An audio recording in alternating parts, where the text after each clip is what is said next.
नमस्कार मित्रांनो, सुस्वागतम घरोघरी मातीच्या चुली या मालिकेच्या आजच्या भागामध्ये मित्रांनो आता शर्वरी ही आता सौमित्रला म्हणत असते की हे बघ दादा, जे काही आमच्या डोळ्यांना दिसते ना त्यावर आम्ही विश्वास ठेवतो आणि जे काही मर्डर झालेला आहे त्यावर जे फिंगरप्रिंट्स आहे त्यावर आपल्या दादाचे ठसे पोलिसांना सापडले।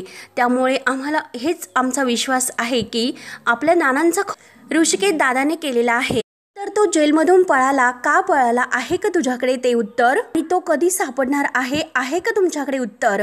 जानकी आता ही सर्व ऐकत असते, सौमित्र अवंतिका सुद्धा। तेव्हा आता शर्वरी ही जानकीला सुद्धा विचारते की काय ग जानकी बहिणी, आहे का तुझ्याकडे उत्तर। तेव्हा आता जानकीला इतकं वाईट वाटतं, डोळ्यामध्ये पाणी आणत ती आता सांगते की हो शर्वरी वंश ते सापडलेत आणि स्वतः मात्र ते पोलिसांकडे सरेंडर सुद्धा झाले। तेव्हा हे ऐकल्यानंतर ऐश्वर्या आणि सारंग तर एकमेकांकडे बघत असतात। त्यांना पकडून सुद्धा घेऊन गेलेत। माझा जीव वाचवण्यासाठी ऋषिकेश जेलमधून पळून आले होते, मुळात ते माझ्याकरता जेलमधून पळाले होते। तेव्हा आता सौमित्र आणि अवंतिका यांना काळजी वाटते, परंतु सारंग तर आणि शर्वरी अगदी निकट असतात। तेव्हा आता सौमित्र जानकीला विचारतो की वहिनी अगं म्हणजे काय झालं नेमकं, मला एक गोष्ट सांग बरं वहिनी, अगं हे हाताला काय झालं तुझ्या। तेव्हा आता जानकी म्हणते की हो गोळी लागली हाताला। तेव्हा आता हे ऐकल्यानंतर आता सौमित्र आणि अवंतिका यांना धक्का बसतो। तेव्हा आता अवंतिका विचारते की वहिनी अहो काय म्हणतात, गोळी लागली आणि हे सर्व झाले कसे। तेव्हा आता जानकी म्हणते की मधुहूनच्या मागे गुंड लागले होते आणि तेव्हा मात्र मधुहूनला वाचवताना माझ्या हाताला गोळी लागली। तेव्हा आता जानकी घडलेला सर्व प्रकार सगळ्यांना सांगते की सायलीचा मला फोन आला होता आणि सायलीने मात्र मला घाईने मधुहूनना आउट हाऊसमधून घेऊन जाण्यासाठी सांगितले होते, कारण तेथे महिपतचे गुंड येणार होते आणि मधुहूनना पकडून घेऊन जाणार हे सायलीला समजले होते। तेव्हा मात्र आता जानकी पुढे म्हणते की ही गोष्ट आहे ती आता ऋषिकेशला सुद्धा समजली, कारण साक्षी जेव्हा अण्णांशी म्हणजे महिपतची फोनवर बोलत असते की त्या मधुहूनना पकडण्यासाठी तुम्ही मुळशीला माणसं पाठवलेत, हे ऋषिकेशने जेलमध्ये ऐकलेले होते। तेव्हा आता ऋषिकेशला असं वाटलं की जेव्हा मधुहूनचा जीव धोक्यात आहे तर जानकीचा सुद्धा जीव धोक्यात असेल, म्हणूनच ते माझा आणि मधुहूनचा जीव वाचवण्यासाठी जेलमधून पळाले। मी मधुहूनना सुखरूप अगदी त्या महिपतच्या गुंडातून घेऊन गेले होते, परंतु ती माणसं आमचा पाठलाग काही सोडत नव्हती, आमचा पाठलाग ती करत आमच्या मागेच होती आणि शेवटी त्यांनी आम्हाला गाठलं आणि मधुहूनना पकडून त्यांच्या गाडीतून ते घेऊन जात होते आणि तेवढ्यात सायली अर्जुन आले आणि त्यांच्या गाडीतून आम्ही त्या गुंडांचा पाठलाग केला आणि या सर्व झटापटीत त्या गुंडांनी मधुहूनवर गोळी झाडली होती आणि तेव्हा मात्र मधुहूनला लागणारी गोळी जानकीने झेलली। तर अवंतिका म्हणते की वहिनी ती गोळी मग तुम्हाला लागली, मधुहूनचा जीव वाचवण्यासाठी तुम्ही स्वतःच्या जीवाचा विचार नाही केला। तेव्हा आता हे सर्व ऐकून सौमित्र हा सारंग आणि शर्वरी या दोघांना म्हणतो की बघितलंस का तुम्ही, फक्त खून करणाऱ्याच्या हाताला रक्त लागत नाही, वाचवणाऱ्याच्या हाताला सुद्धा रक्त लागतं। त्यामुळे आता तरी डोळे उघडा की मी तुम्हाला काय सांगतो की ऋषिकेश दादा निर्दोष आहे। तेव्हा आता जानकी म्हणते की सौमित्र भाऊजी प्लीज तुम्ही त्यांना काही समजू नका, आपण त्यांना कितीही समजावून सांगितले तरी त्यांना हेच वाटणार आहे की काहीच झालेले नाही म्हणून। मी नाटक करते, रक्त खोटं आहे, जखम सुद्धा खोटी आहे, थांबा एकदा उघडूनच बघा। म्हणून आता लगेच जानकी आपल्या हाताची पट्टी सोडायला सुरुवात करते, परंतु अवंतिका म्हणते की वहिनी अहो तुम्ही हे काय करतात, प्लीज यांचं काही ऐकू नका आणि यांच्यासाठी तुमच्या जखमेला मात्र काही त्रास होऊन देऊ नका। तेव्हा जानकी आता इतकी रागवलेली असते, जानकी म्हणते की बघा हवं तर जखम उघडून रक्त अजून ताजं आहे, परंतु हाच प्रश्न मला एक पडला, आपल्या या रणदिव्यांच्या रक्तांना काय झालं, आपण सगळे रणदिवे आहोत, सगळे रणदिव्यांचं रक्त आहोत, तरी सुद्धा आपला एकमेकावर विश्वास नाही। आणि काय हो शर्वरी वंश, तुम्हाला तर असं वाटतं की तुमचे ऋषिकेश दादा हे खुनी आहेत म्हणून, परंतु एक गोष्ट मात्र लक्षात ठेवा की ऋषिकेश कितीही तुमचे सावत्र भाऊ जरी असले ना तरी सुद्धा त्यांच्या हे रणदिव्यांचंच रक्त आहे आणि तुम्ही तर असं बोलता। तेव्हा आता जानकी इतकी दुखावलेली असते तरी सुद्धा आपल्या जखमेचा ते विचार करत नाही, शर्वरी आणि सारंगचे डोळे उघडण्याचा प्रयत्न करत असते।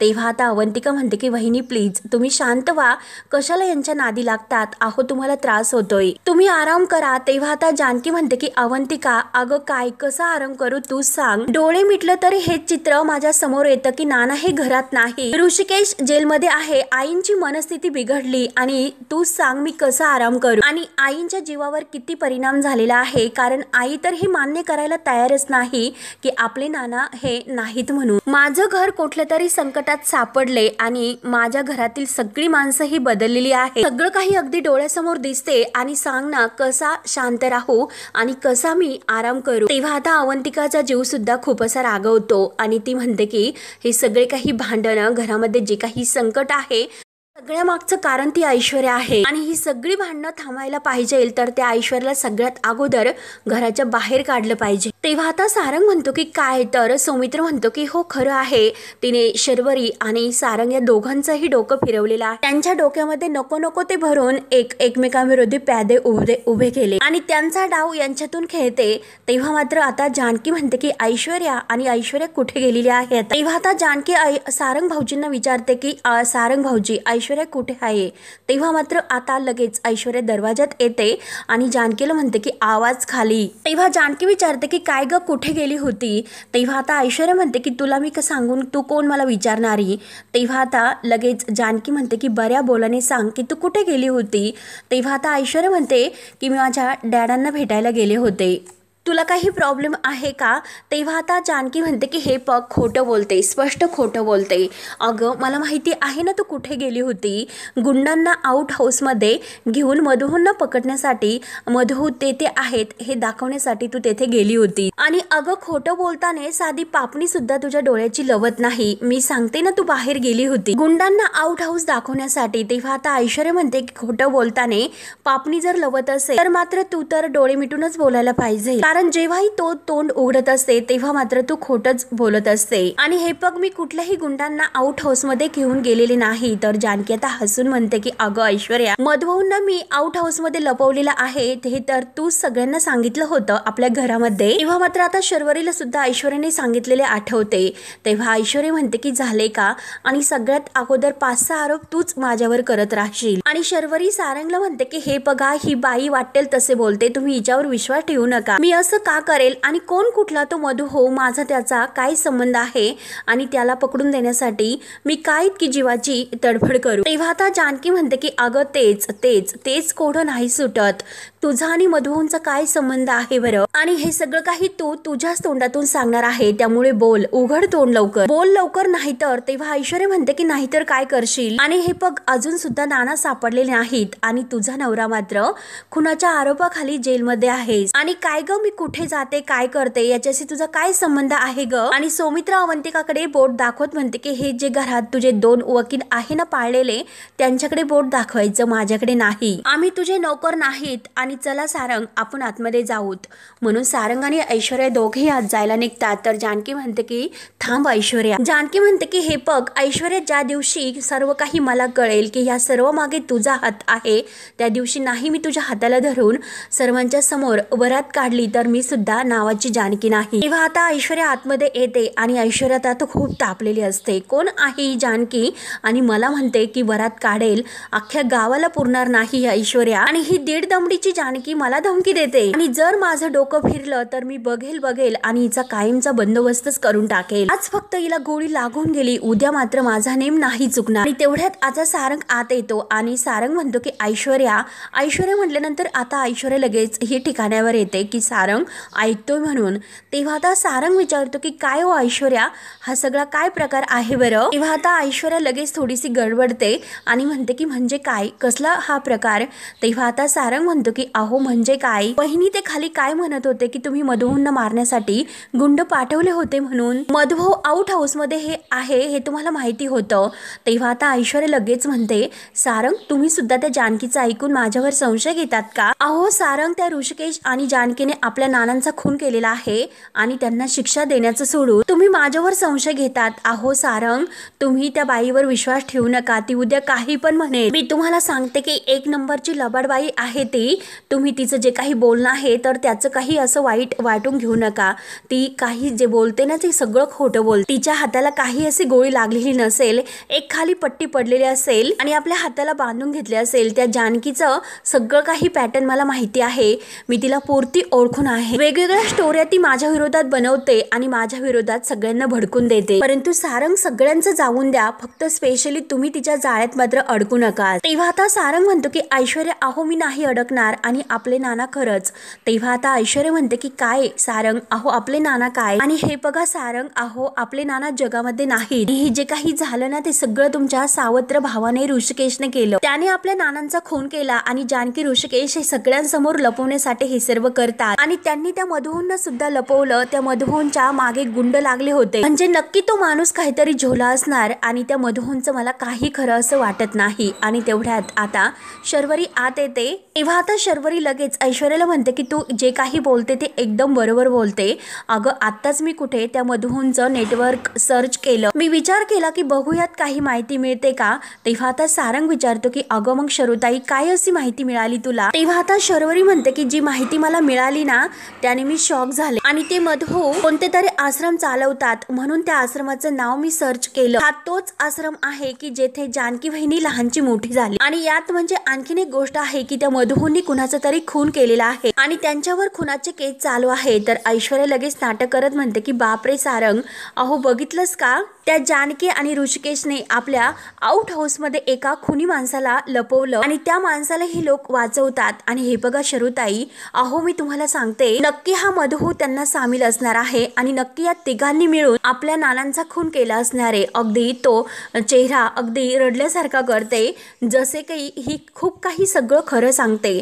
आणि सारंग शर्वरीला आपल्या बाजूने ओढण्याचा अगदी प्रयत्न आतोटात करते. तेव्हा आता हा अगदी नंदी बैलासारखा असणारा सारंग लगेच ऐश्वर्यावर विश्वास ठेवतो आणि हे जे काही ऋषिकेश दादाने केलेलं आहे ना ते सगळं काही त्याला खूप असं महागात पडेल असे आता तो सर्वांसमोर म्हणतो. आपला ऋषिकेश दादा यामध्ये पुरता अडकणार हे बघतच राहा ऐश्वर्या तुम्ही.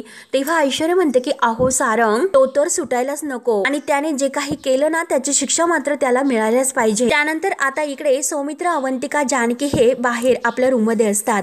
तेव्हा मात्र आता सौमित्र सांगतो की हे जे काही झालं त्या सगळ्यामुळे ऋषिकेश दादाला खूप मोठी शिक्षा होईल असं मला वाटतं. दादाने जेलमधून पळून जायला नको होतं. तेव्हा आता जानकीच्या डोळ्यात पाणी येतं. जानकी म्हणते की त्यांनी स्वतःहून हे संकट त्यांच्यावर ओढून घेतलं. त्यांनी असं सांगितलं की ते मला आणि मधूंना वाचवण्यासाठी जेलमधून पळाले म्हणून. त्यामुळे सौमित्र भाऊजी आता तुम्हीच सांगा आपण काय करायचे आहे. तेव्हा आता सौमित्र म्हणतो की वहिनी अगं मला सगळं काही कळतं, परंतु दादाने जो काही पर्याय निवडला तो सगळा चुकीचा आहे. दादाने तेथून मला फोन करायला हवं होता किंवा पोलिसांना कळवायला हवं होतं. एवढंच नाही तर दुसरं काही जरी दादाने केलं असतं तरी सुद्धा ते चालले असते, परंतु हे जे काही दादाने केले ना त्यामुळे त्याची केस आणखीन कॉम्प्लिकेटेड झालेली आहे. म्हणून जानकी सौमित्र अवंतिका यांना आणखीन टेन्शन येते. तेव्हा आता जानकी खालीच बसते तर अवंतिका सौमीला म्हणते की अरे काय बोलतस तू, परत तेच बोलून वहिनींना टेन्शन देऊ नकोस रे. अरे मला कळतं की दादांनी खूप चुकीचा निर्णय घेतला, परंतु त्या क्षणी त्यांना ते योग्य वाटलं असेल. त्या सिच्युएशन मध्ये त्यांना जे काही बरोबर वाटलं त्यावेळेस त्यांनी ते केलं. सौमित्र अरे इथे बसून हे असं करायला पाहिजे होतं, ते तसं करायला पाहिजे, हे बोलणं आपल्याला खूप सोपं असतं. त्यांच्या जागी जर कदाचित तू तेथे असता तर त्या परिस्थितीत तू सुद्धा तेच केलंस. जी काही परिस्थिती आहे त्यानुसार माणसांना बदलावं लागतं. तेव्हा आता जानकी म्हणते की म्हणजे यांना आता बेल नाही मिळणार म्हणून जानकीला आता टेन्शन येते. सौमित्र म्हणतो की वहिनी अगं काय बोलतेस, असं काही नाही. बिलचे पेपर्स मी अगोदर हे रेडी केलेले आहेत आणि दादा जेलमधून फरार झाला यासाठी काहीतरी डॉक्युमेंट्स बनवावे लागतात आणि काहीतरी दंड आपल्याला भरावा लागेल. तेव्हा जानकी म्हणते की चालेल आणि किती दंड भरायचा आहे ते सांगा. माझ्याकडे जे काही दागिने आहेत आणि जेवढे पैसे असेल ते सगळे काही पैसे आपण भरून टाकूया. तेव्हा आता अवंतिका आणि सौमित्र आता आधार देतात जानकीला. सौमित्र म्हणतो की वहिनी अगं काय बोलतेस, तू तर मला भाऊ मानतेस ना, त्यामुळे अशा परक्यापणाच्या गोष्टी नाही करायच्यात. मी भाऊ आहे ना, ते कर्तव्य मला पूर्णपणे पार पाडून दे. वहिनी तू अगोदर आज जा आणि हाताची काळजी घे. तेव्हा आता जानकीला जानकीला स्वतःची काळजी नसते. जानकी अवंतिकाला विचारते की अगं आई कुठे आहेत, त्या जेवल्या ना अवंतिका? तेव्हा अवंतिका म्हणते की हो मगाशीच त्या जेवल्यात आणि आता झोपल्यात सुद्धा. जानकी विचारते की अगं त्यांनी औषधं घेतली का? तेव्हा अवंतिका म्हणते की वहिनी जेवल्यानंतर त्यांना लगेच झोप लागली, त्यामुळे मी त्यांना डिस्टर्ब नाही केले. तेव्हा जानकी म्हणते की अगं पण त्यांच्या औषधाची वेळ चुकवायला नको होती, थांब त्या जागे आहेत की मी पाहते आणि त्यांना औषध देते. तेव्हा आता अवंतिका म्हणते की वहिनी तुम्ही तुमची सुद्धा काळजी घ्या. तर जानकी आता आईंच्या रूममध्ये जाते. जानकी आईंच्या रूममध्ये येते. आई झोपलेले असतात, त्यांच्या डोक्यावरून प्रेमाचा हात फिरवते. तेव्हा आता सुमित्राला लगेच जाग येते. तर जानकी म्हणते की आई झोपा नका उठू. सुमित्रा आता जानकीच्या हाताला पाहते आणि म्हणते की काय ग जानकी, अगं काय झालं? तेव्हा आता जानकी म्हणते की काही नाही आई, थोडंसं खरचटलं. तेव्हा आता आई म्हणतात की नाही जानकी अगं काय हे, अगं जरा तरी स्वतःकडे लक्ष देत जा, स्वतःची काळजी घेत जा जानकी. फक्त इकडून तिकडून तू धावत असते आणि हे जर नानांना कळलं तर ते किती ओरडतील बरं, माझ्यावरच रागवतील आणि म्हणतील लेक आहे असं म्हणते आणि सुनांकडे काही लक्ष देत नाही. तेव्हा आता जानकी म्हणते की आई शांत व्हा, अहो इतकं काही लागलेलं नाही मला, मी ठीक आहे. मला एक गोष्ट सांगा बरं आई, तुम्ही ठीक तर आहात ना? तुम्हाला आता बरं वाटतं ना? तर सुमित्रा हसून म्हणते की हो ग जानकी, जानकी मला खूपच बरं वाटतं ग. आणि विचार बरं का? तर जानकी थोडीशी हसते आणि विचारते की का बरं आई? सुमित्रा म्हणते की अगं नानांबरोबर आज खूप वर्षातून मी मनसोक्त अशी होळी खेळले, त्यांनी सुद्धा मला खूप रंग लावला आणि मी काही मागे राहणार का? मी सुद्धा रंगाचं पाणी घेऊन त्यांच्या मागे पळाले आणि त्यांना भिजवलं. दे बरं मी सुद्धा त्यांची खूप अशी फजिती केली. आणि काय ग जानकी, ऋषिकेश दिसत नाही, तो दिवसभर सुद्धा दिसलेला नाही, कुठे आहे बरं तो? तेव्हा आता जानकी म्हणते की अहो ऋषिकेश कंपनीच्या कामानिमित्त जरा बाहेर गेलेला आहे. तेव्हा आता सुमित्रा म्हणते की अगं असं कसं कंपनीच्या कामानिमित्त बाहेर गेले म्हणून? अगं सणाचा दिवस आहे आणि सणाच्या दिवशी त्याने बायकोकडे लक्ष द्यायला नको का? यांना जर कळले तर ते नक्की त्याच्यावर रागवतील आणि ते नाना ऋषिकेशला म्हणतील की हे पग माझ्याकडे पग, मी कसा बायकोला वेळ देतो म्हणून. तेव्हा आता आईच्या मनाची समजूत काढण्यासाठी जानकी म्हणते की हो ना, येऊन देस त्यांना आणि बघा मी सगळ्यांसमोर त्यांना कसं विचारते ते. सुमित्रा म्हणते की हो जानकी तू विचारायलाच हवं आणि त्या सर्वांसमोर त्या शर्वरीला सुद्धा जरा रागव, ती जी काही बोलली ना ते मला नाही पटलं, काहीतरी नानांबद्दल विचित्र आणि अभद्र असं बोलत होती आणि ती जर पुन्हा बोलली ना तर मी तिला अगदी म्हणजे मारेलच. तेव्हा आता जानकी म्हणते की आई शांत व्हा बरं, आपल्याला असं काही करायचं नाही, प्रश्न केवळ शर्वरी वंशाचा आहे ना, त्यामुळे तुम्ही त्यांच्याकडे लक्ष देऊच नका. सुमित्रा म्हणते की हो ना, नाहीच देणार मी तिच्याकडे लक्ष, आता मी कुणाकडे नाही लक्ष देणार, फक्त आणि फक्त माझ्या जानकीकडेच मी लक्ष देणार आणि मी फक्त माझ्या जानकीचंच ऐकेल. तेव्हा आता जानकी म्हणते की तुम्ही माझं ऐकताल ना? तेव्हा जानकी जेव्हा गोळ्या द्यायला जाते तर सुमित्रा म्हणते की नको जानकी, मी नाही गोळ्या घेणार. तेव्हा आता लगेच जानकी म्हणते की नाना या बरं.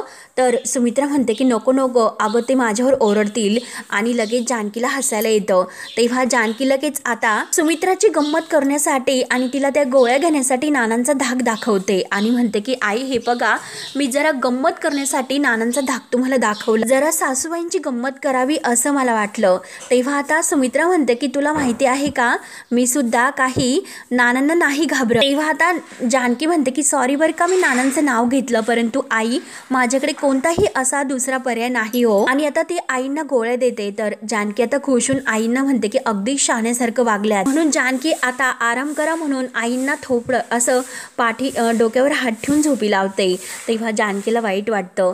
खरं तर आई आपल्या मुलांना अगदी असं थोपडत झोपी लावते, परंतु आज मात्र मला माझ्या आईंची आई व्हावी लागते. देवा काही कर, परंतु माझ्या नानांना लवकरच सापडून दे, आईंची ही अवस्था मला नाही बघवत. म्हणून ती आता प्रेमाने आईंच्या अंगावर टाकते आणि सुमित्रा झोपी जाते. त्यानंतर आता जानकी रूमच्या बाहेर येते, परंतु ओवी मात्र देवघरात आता रडत असते आणि ते पण आता मोठमोठ्या आवाजात. तेव्हा आता जानकी लगेच आता ओवीचा आवाज ऐकून लगेच देवघरात येते. तेव्हा आता ओवी ही देवबाप्पाला म्हणत असते की देवबाप्पा, मी माझ्या बाबांना खूप मिस करते, इतके दिवस झाले मी माझ्या बाबांना खूप मिस करते, इतके दिवस झाले बाबा माझे घरी नाही आलेत आणि माझे नाना आजोबांना सुद्धा मी खूप मिस करते, ते कुठे गायब झाले माहिती नाही. देवप्पा तूच असा काहीतरी चमत्कार कर, त्या दोघांना परत घेऊन ये देवप्पा, माझं तरी ऐक. म्हणून ओवी ही आता हात जोडून रडतच देवाला प्रार्थना करते. तेव्हा जानकी आता हे दरवाजातून पाहून तिच्या डोळ्यात सुद्धा पाणी येतं. प्लीज देवप्पा म्हणून आता ओवी खूपच रडते. तर जानकी तिच्या जवळ येते, तिला समजावते आणि ओवी हे बघ बाळा, रडायचं नाही, मी देवबाप्पाला सांगितलेलं आहे ते तुझ्या नाना आजोबांना लवकरात लवकर शोधू आणि बाबांना सुद्धा लवकरात लवकर जेलमधून सोडेल. तो आहे ना देवबाप्पा, तो सगळं काही ठीक करेल. तेव्हा ओवी रडत म्हणते की जर नाही केलं तर. तेव्हा आता लगेच जानकी म्हणते की बाळा अगं असं नाही करायचं, आणि तुला माहिती आहे ना आपल्या जिभेवर सरस्वती बसलेली असते. आपण नेहमी चांगलंच बोलायचं, चांगले विचार करायचे. आपण चांगला विचार केल्यानंतर हे युनिव्हर्स आहे ना ते आपल्याला सगळं काही चांगलं मिळून देतं. तेव्हा आता ओवी रडतच म्हणते आई आपले बाबा येतील ना लवकरात लवकर घरी, मी त्यांना खरंच खूप मिस करते. तेव्हा आता ओवी म्हणते की अगं दरवेळेस बाबा माझं सेमिस्टरला अभ्यास घ्यायचे, तर जानकी म्हणते की अगं ह्या सेमिस्टरला मी तुझा अभ्यास घेईन बाळा, आणि कदाचित मला बाबा इतका चांगला नाही जमणार, परंतु मी कदाचित नक्की प्रयत्न करेन बाळा. तेव्हा आता ओवी म्हणते की आई पण अगं तू काय काय करशील बरं, अगं तू नाना आजोबांना सुद्धा शोधते आणि बाबांना सुद्धा सोडवण्याचा प्रयत्न करते, आणि तू आणखीन काय काय करशील. तेव्हा आता जानकी म्हणते की बाळा मी सगळं काही करेल, कारण देवबाप्पा आहे ना तो माझ्याकडून सगळं काही करून घेईल, माझा पूर्ण विश्वास आहे. आणि चल उद्यापासूनच तुझ्या परीक्षेची तयारी करूयात.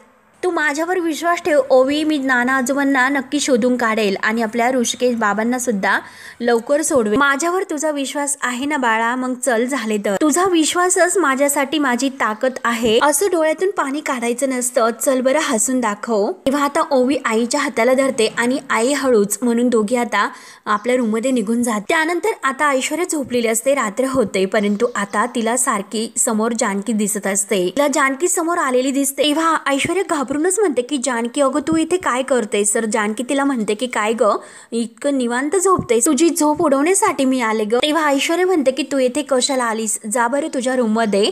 तेव्हा आता जानकी म्हणते की अगं तुझ्या कर्मांची फळं मला तुला दाखवायची. आणि मात्र आता जानकी ऐश्वर्याच्या हाताला धरते आणि तिला बाहेर घेऊन येते. ऐश्वर्या म्हणते की अगं जानकी माझा हात सोड, सोड म्हटलं ना मी तुला. तेव्हा मात्र आता जानकी समोर दाखवते तर ऐश्वर्याला समोर नाना उभे दिसतात. ऐश्वर्या नानांना पाहून खूपच घाबरते. ऐश्वर्या इतकी घाबरते, ऐश्वर्या घाबरतच म्हणते की नाना अहो तुम्ही, आणि तुम्ही इथे काय करतात, तुम्ही तर तिकडे. तेव्हा नाना लगेच तिला पुढे म्हणतात की तू मला डांबून ठेवलं होतंस ना, अगं सुटलो मी, जानकीने मला सोडवलं. तेव्हा आता जानकी नानांना विचारते की अहो नाना काय करायचं बरं हिचं, आता तुम्हीच सांगा बरं. तेव्हा नाना म्हणतात की जानकी अगं तू हिला सोडू नको, इनेच मला जिन्यावरून खाली ढकललं होतं. तेव्हा आता जानकी म्हणते की हो ना बरोबर आहे, हिच्या पापाचा घडा आता नाना भरलेला आहे. तेव्हा ऐश्वर्या पूर्ण घाबरते, डोळ्यामधून पाणी येत असतं, आणि जानकी म्हणते की नाना फक्त तुम्ही सांगा की करायचं काय म्हणून, हिचं मी काय करू. तेव्हा आता नाना म्हणतात की हे बघ जानकी, ही जसं माझ्याशी वागलेली आहे ना तसंच तू हिच्याशी सुद्धा वाग, हिला ढकलून दे, कारण हिला खाली जिन्यावरून ढकलून दे. ऐश्वर्या पूर्ण घाबरते, ऐश्वर्या तत मम करत असते. ऐश्वर्या खूप घाबरते, मागे हो म्हटलं ना माझ्याजवळ येऊ नकोस. आणि जानकी आता तिच्या अंगावर धावून येत असते. तर आता ऐश्वर्या सगळ्यांना आवाज देते की सारंग, सौमित्र, अवंतिका, आणि जानकीला म्हणते की मागे हो मी तुला सांगितलं ना. तेव्हा आता जानकी ढकलून देणार तोच लगेच ऐश्वर्याचा ती हात धरते. ऐश्वर्या आणखीनच घाबरते आणि आपल्या जानकीने पकडलेल्या हाताकडे बघत असते. तेव्हा जानकी म्हणते की अगं कितीही आरडा ओरड कर, घरात कोणीच नाही, आता माझी वेळ आलेली आहे. ऐश्वर्या तुझी वेळ आता संपली. अगं ऐश्वर्या तू इतकी खालची पायरी गाठलीस ना, त्यामुळे आता तुला चढायला सुद्धा वर पायरी नाही. तेव्हा नाना मात्र हसत असतात आणि ऐश्वर्याचं पूर्णपणे आता इतकी तिची बोलती बंद होते. जानकी म्हणते की ऐश्वर्या अगं तुला आता येथून खाली उतरवणार आहे, तर मी अगदी कडेलोट करणार आहे, मी तुझं या घरातील घाण आता मी साफ करणार आहे. तर ऐश्वर्या जानकीला म्हणते की माझा हात सोड, अगं जानकी मी पडेल खाली, माझा हात सोड. जानकी म्हणते की हो ना तुला मी सोडणारच आहे, आणि जानकी जोरात तिला ढकलून देते. आणि तेव्हा मात्र ऐश्वर्या स्वप्नातून जागे होते. ऐश्वर्या इतकी घाबरलेली असते, पूर्ण ती घामाने ओली झालेली असते, आणि जोरात आता ती घाबरूनच उठते आणि ओरडते. तर सारंग लगेच धावत येतो, लाईट लावतो, आणि ऐश्वर्या काय झालं तुम्हाला, मी सारंग आहे, तुम्ही इतकं घाबरू नका, काही तुम्हाला वाईट स्वप्न पडलं का. तेव्हा ऐश्वर्या घाबरतच उठते आणि काहीतरी असं डोकून पाहत असते. सारंग म्हणतो की ऐश्वर्या अहो काय झालं, परंतु ऐश्वर्याला बोलता सुद्धा येत नाही आणि सारखी ती बाहेर डोकावून पाहत असते. सारंग म्हणतो की ऐश्वर्या काय झालं, अहो बाहेर तर कोणीच नाही, काही तुम्हाला वाईट स्वप्न पडलं का. तेव्हा आता लगेच ऐश्वर्या म्हणते की जानकी ती जानकी. तेव्हा सारंग म्हणतो की हो ऐश्वर्या तुम्ही आता येते, जानकी सोड असा ओरडत होता झोपेमध्ये. मग नक्की काय झालं तेव्हा ऐश्वर्या मुद्दाम म्हणते की जानकी नानांचा गळा दाबत होती, त्यांचा जीव घेत होती आणि नाना तर ओरडत होते की वाचवा वाचवा आणि मी तिला सोड जानकी असं करत होते. तेव्हा सारंग म्हणतो की मग काय झालं, तुम्ही वाचवलं का नानांना? तेव्हा आता ऐश्वर्या पुन्हा तत आणि मम करायला सुरुवात करते आणि ऐश्वर्या म्हणते की सारंग अहो मी नानांना नाही वाचू शकले, आपले नाना खरंच खूप चांगले होते आणि त्या जानकीने आपल्या नानांसोबत जे काही केलं ते खूप चुकीचं होतं, असं का केलं बरं तिने? त्यामुळे सारंग तुम्ही त्या जानकी आणि त्या ऋषिकेशला अजिबात सोडू नका. तेव्हा सारंग म्हणतो की ऐश्वर्या अहो मी नाही सोडणार तिला, तुम्ही नका इतकी काळजी करू आणि नुसते ते जानकीला नाही तर त्या ऋषिकेशला सुद्धा मी नाही सोडणार. ऐश्वर्या तुम्ही नका इतकी काळजी करू, तुम्ही झोपा बरं शांत, पाणी देऊ का मी तुम्हाला? तेव्हा ऐश्वर्या घाबरतच म्हणते की नकोय, मला पाणी सुद्धा नकोय. तर सारंग म्हणतो की झोपा, मग मी लाईट बंद करतो. तर ऐश्वर्या म्हणते की नका, लाईट बंद करू नका. तेव्हा सारंग म्हणतो की अहो तुम्हाला शांत झोप लागेल. तेव्हा ऐश्वर्या आता सारंगवर खूप ओरडते, मी तुम्हाला नको म्हणते ना, समजत नाही का? आणि घाबरतच म्हणते की लाईट ऑन राहून द्या आणि अगदी बिथरल्यासारखं करत असते आणि सारंग म्हणतो की झोपा झोपा, परंतु ती इतकी घाबरलेली असते, तिला काही झोप येत नसते. त्यानंतर आता सकाळ होते. जानकी ओवीचा डब्बा भरत असते आणि ओवीला म्हणते की पोळी भाजी दिलेली आहे ती व्यवस्थित खाऊन घे, परंतु आता ओवी ही नाराजच असते. जानकी म्हणते की डब्बा पूर्ण संपायचा आणि उन्हाळ्याचे दिवस आहे ना, त्यामुळे मध्ये मध्ये पाणी पित राहा. ओवीचं मात्र आता जानकीच्या बोलण्याकडे लक्ष नसतं. तेव्हा आता ऐकतेस ना अगं ओवी मी काय म्हणते? आणि तेव्हा जानकी लगेच ओवी जवळ येते. ओवीला म्हणते की बाळा अगं तू परीक्षेचं काही टेन्शन घेऊ नको, मी आहे ना आणि आपला अभ्यास सुद्धा झालेला आहे, मी तुझं वेळापत्रक अगदी तयार करते, ज्या विषयाचा अभ्यास तुला करायचा आहे ते अगदी तयार सुद्धा करून ठेवलं. तरी सुद्धा ओवी काही बोलत नाही. तेवढ्यात गुलाबदादा येतात, ओवीताईला आवाज देतात आणि चला बरं शाळेत जायचं, झाली ना तयारी? तेव्हा आता गुलाबदादा जानकीला खुणावतात की ओवी आता फुगलेली आहे म्हणून. तेव्हा आता गुलाबदादा ओवीला समजवतात की अरे बापरे, म्हणजे आमच्या ओवीताईला परीक्षेचं टेन्शन आलं का? परंतु ओवीताई अहो तुम्ही काही काळजी करू नका, हा गुलाब आहे ना तो घेईल तुमचा अभ्यास आणि चला बरं शाळेमध्ये, म्हणून तो आता ओवीला समजवण्याचा प्रयत्न करतो. तरी सुद्धा ओवी कुणाशीच बोलत नाही आणि शाळेत सुद्धा ती निघत नाही. तेव्हा जानकी म्हणते की काय ग अगं गुलाब काका तुझ्याशी बोलतात, त्यांना ओ तरी दे, आणि काय ग तू अजूनपर्यंत ज्यूस सुद्धा प्यालेली नाही. तेव्हा ओवी लगेच उठते आणि आईला म्हणते की मला बाबांची आठवण येते ग, जेव्हा आपण त्या घरामध्ये होतो तेव्हा तेच मला शाळेत सोडायचे आणि माझी तयारी सुद्धा तेच करून घ्यायचे. त्यावर आता जानकी म्हणते की ओवी तू काही काळजी करू नका, आपले बाबा लवकरच घरी येतील. तर ओवी विचारते की आई त्यांनी काही केलं नाही मग का त्यांना सोडत नाही बरं? तेव्हा आता जानकी म्हणते की त्यांना मी सोडवणार आहे ओवी, तू काळजी करू नकोस, पहिल्यासारखे बाबा येतील आणि तुझे परिराणीचे खूप असे लाड करतील आणि बाळा तोपर्यंत तू अभ्यास कर, अजिबात टेन्शन घेऊ नकोस. तेव्हा ओवी जानकीला मिठी मारते आणि म्हणते की आई बाबा आल्यानंतर आपण त्यांना सांगू आपण त्यांना किती मिस केलं म्हणून. तेव्हा आता ओवी आता गुलाबदादांना खुणावते की ओवीला शाळेत घेऊन जा म्हणून. गुलाबदादा म्हणतात की चला बरं ओवी ताई. तेव्हा आता जानकी ओवीच्या कपाळाचा गोड पापा घेते. ओवी आता गुलाबदादांजवळ बरोबर शाळेत निघून जाते. त्यानंतर आता सौमित्र इकडे पोलीस स्टेशन मध्ये येतो. आता बोरकर आणि इन्स्पेक्टर साहेब बाहेर निघलेले असतात. सौमित्रला बघून इन्स्पेक्टर साहेब म्हणतात की बोला ना वकील साहेब.